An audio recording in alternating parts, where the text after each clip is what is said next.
Atomic Heart 10-minute exclusive boss fight gameplay. Boss. All right.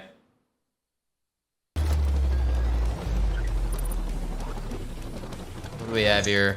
This month's IGN first is Atomic Heart. To kick things off, we've got some exclusive gameplay of a boss fight provided to us by the developers. We have plenty more in the game coming throughout November on IGN, so sit back and enjoy. All right, I'm enjoying. I'm sitting back.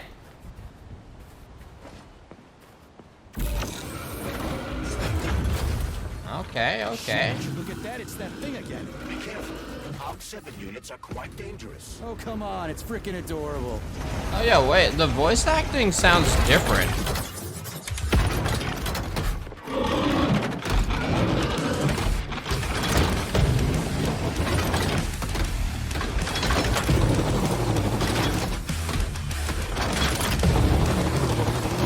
Is this fucking what's his face from Overwatch?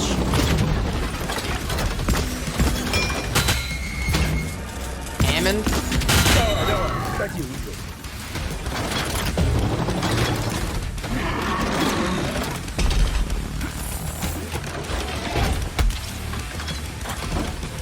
I feel like there's something, the Doom style music seems out of place. Only me?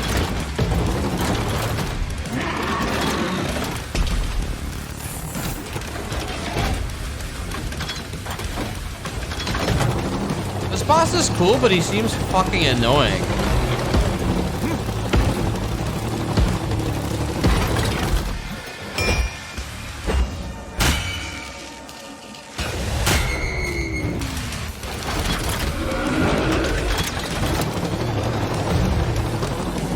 It's the robot from The Incredibles? I don't recall.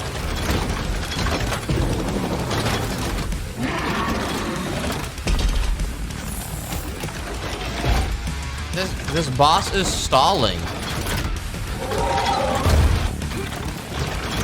I think he only takes damage when he shows his orange shit. What the fuck? Okay. What? Alright, hold on.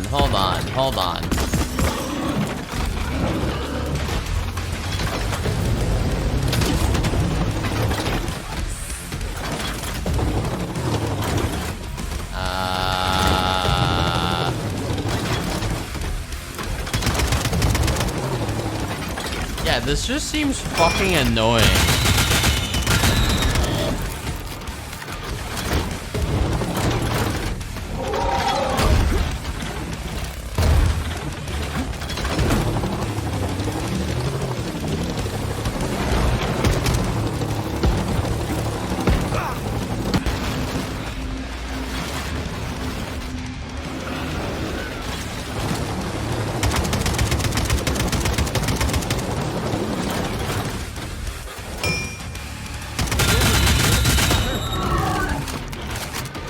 You have to like wait for him to overheat, and then you can do damage. All right, man, 30 more minutes. 30 more minutes.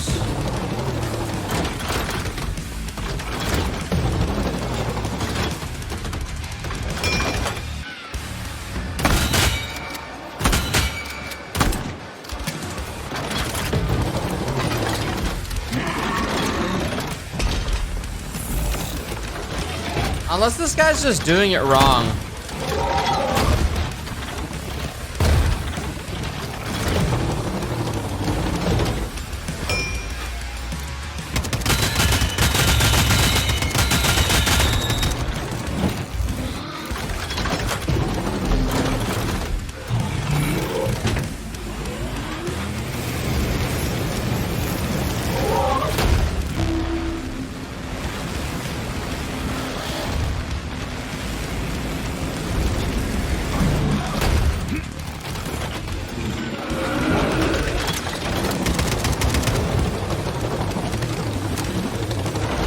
I mean, don't get me wrong, this game has a lot of cool elements. Oh, okay. This Game has a lot of cool elements, but I'm still a little skeptical about this game. Like, I don't know if it's actually good. Like, the animations are silky smooth. A lot of the like, the guns look good. The shooting looks pretty solid. A lot of good elements, but I'm kind of holding.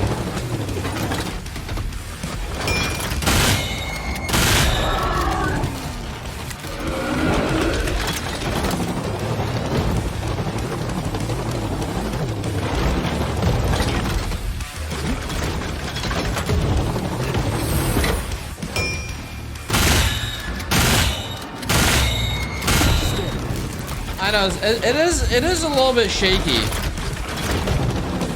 New The Finals trailer just dropped.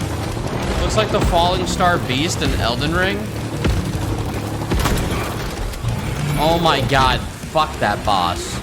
Falling Star Beast was the worst boss in the game. He was annoying. He was so annoying. You definitely felt it when you were under-leveled in Elden Ring.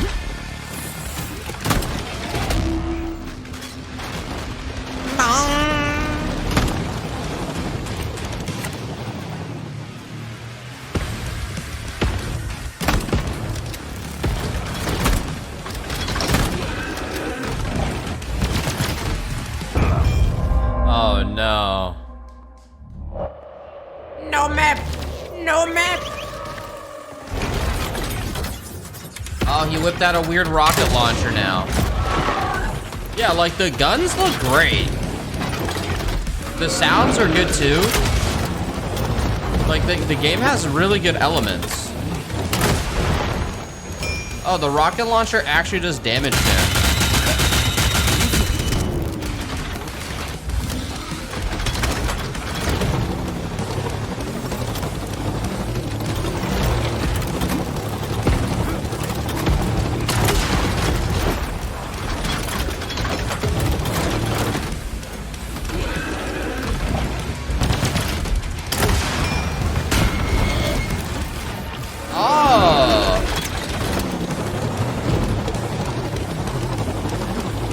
Yeah, I know I always tell chat they complain about the screen shake.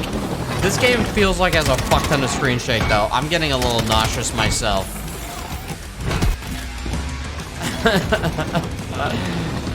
Yeah, it's a little fucking crazy. Yeah, hopefully you can like set it to minimal or something. Oh no.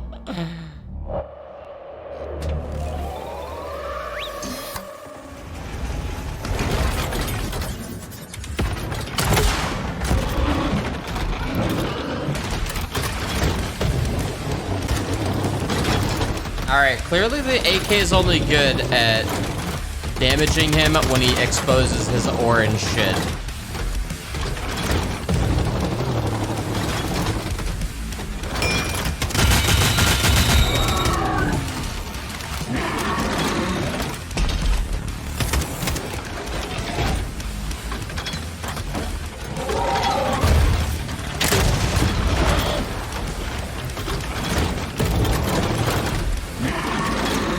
Boss fight is better than Cyberpunk's boss fight?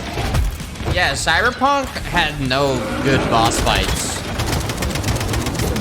But that's also a weird comparison. There was no fucking boss fight in Cyberpunk that like blew your fucking mind.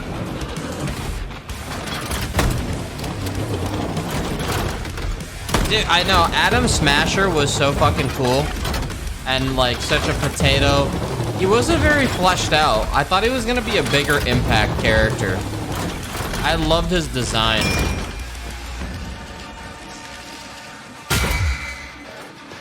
Yikes. Alright, don't use the melee.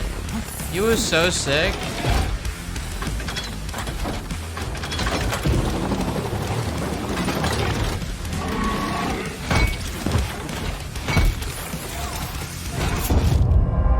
Okay. I don't know. At the same time, that boss fight honestly looks fucking annoying. So I don't know. I don't know.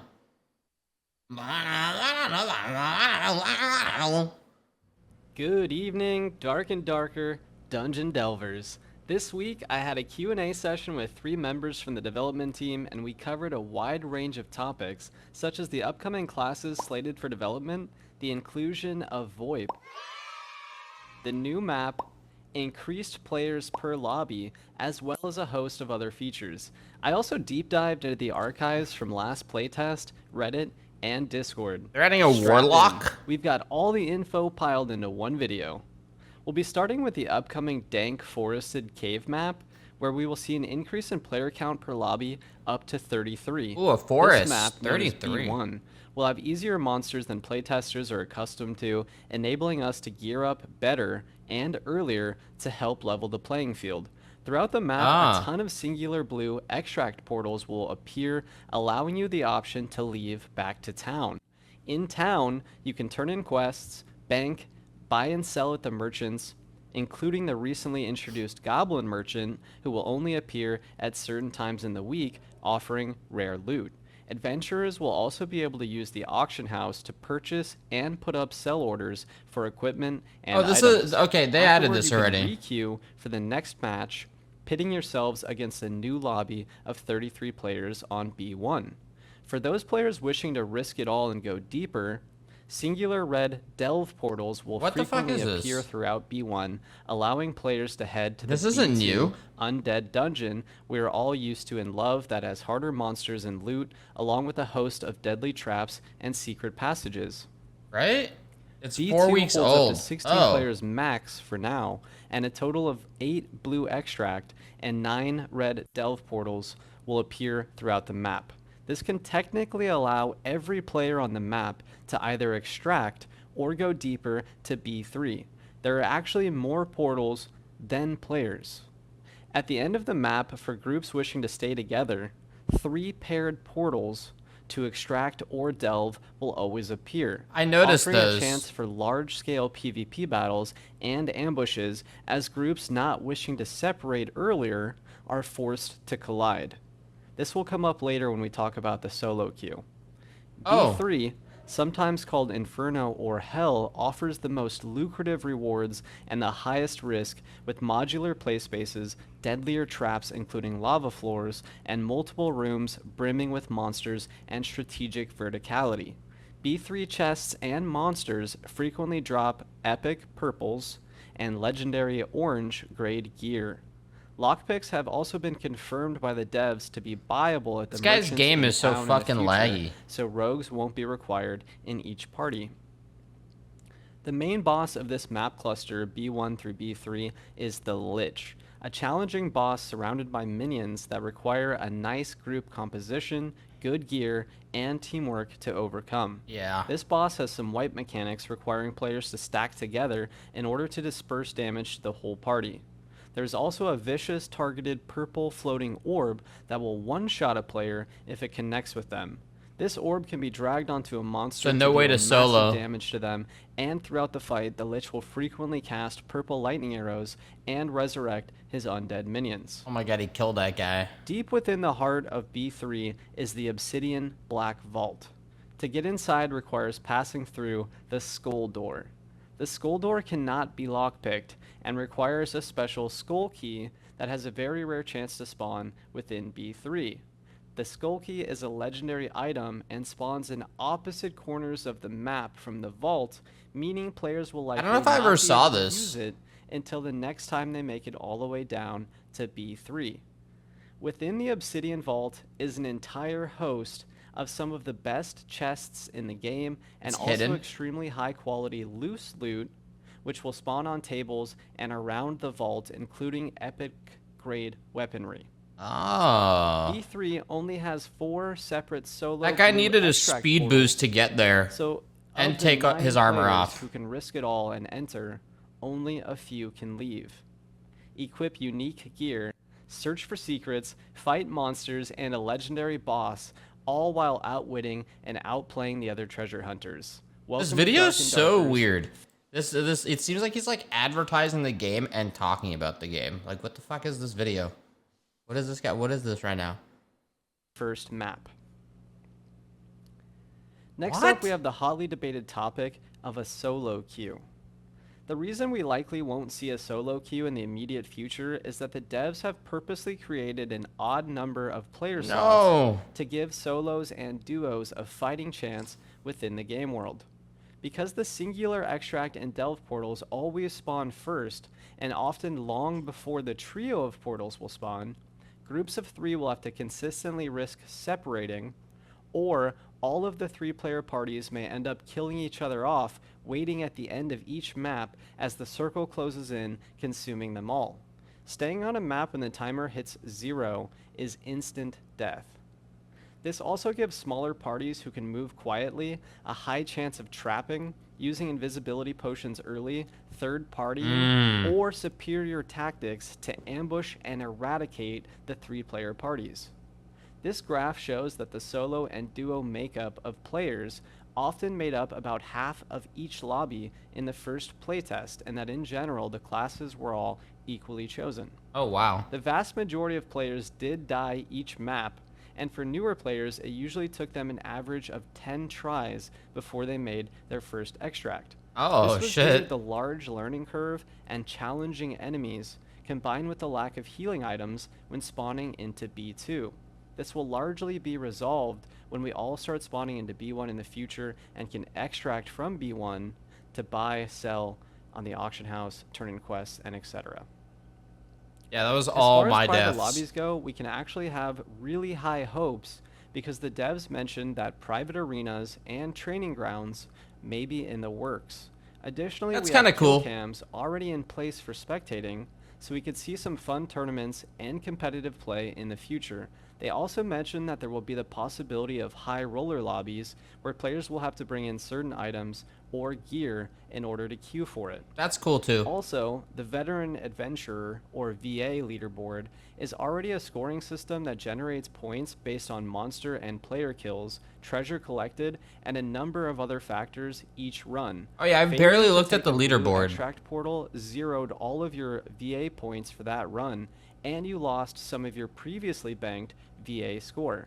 Therefore, VA could be implemented as its own ranked system, which tries to group players into a lobby with similar veteran adventurer scores. Next up, due to extremely popular requests, VoIP has been confirmed as being added into the game in the future.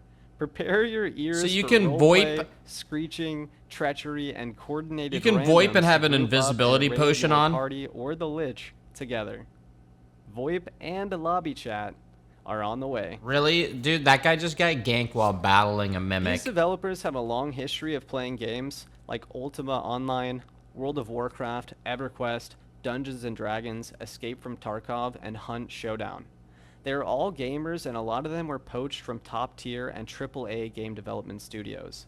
They want to release and balance an entire host of new and interesting classes to introduce into the Dark and Darker game world. The devs only released a cryptic list of upcoming confirmed classes by releasing only the first letter of each class, including the ones we already have. Here is the deciphered list of what each of these classes are likely to be. Prepare for polymorphed bears, damage over time spells, player summons, interesting weapons, and clouds of darkness. A lot of these classes will be familiar, but in the end, they're all just kind of educated guesses, so let me know in the comments if you think I missed any of what the classes may or may not be. I jumped over his trap. Moving on, we've got achievements, crazy hard quest chains, streamer items, trophies, Streamer storage items? expansions, and cosmetics all Yikes. making their way into the game world, possibly in some sort of hideout. The devs have already mentioned an interest in wipe cycles or seasons to keep the game fresh and bring in new classes, weapons. I don't think races, seasons are bad. Items, bosses. That's and a good maps. idea. Doesn't Tarkov do wipes?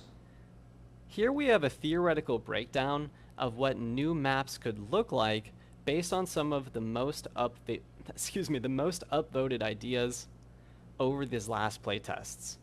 So for this one, we would have B1 as an ice mountain. Oh, B2 whoa. would be a frozen castle. Oh, shit. And B3 would be a large group of chambers that make up a dragon's horde. That'd be For sick. this next one, B1 would be an infested city of goblins and orcs, while B2 would be a sewer system filled with cultists and demons. B3 in this situation would be the labyrinth of the Minotaur, where the boss would rampage around, chasing players through traps and monsters, and that one would honestly be my personal favorite. I think we would have a lot of really fun situations and things come up in that B3. So these are just ideas and modules, but definitely you can see where the devs could take Oh, we'll this check it out, idea Apocalypse. and run with it in any direction and have lower or higher player counts all the way across the board.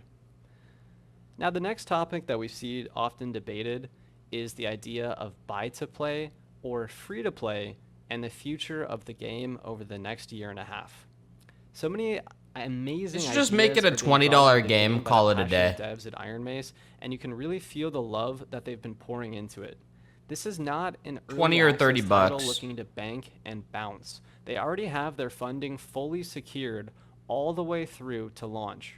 With Oh, that nice. in mind, here's the loose schedule of napkin-mathed releases and how you'll be able to play the game at launch and beyond. Now, none of this is set in stone, but the devs are considering a buy-to-play model similar to Hunt Showdown or Dead by Daylight instead of a more traditional free-to-play model with battle passes or content expansions. So far, we are looking at free play tests 1 weekend a month all the way until early access, which is estimated for the second quarter of 2023. I wonder when the playtest this And month then a is. full launch will follow in the fourth quarter of 2023. In the meantime, head on over to their store page and wishlist the game on Steam to help them out. End of the and month. Join the official Discord. There's a new all which is Diablo, listed below this video.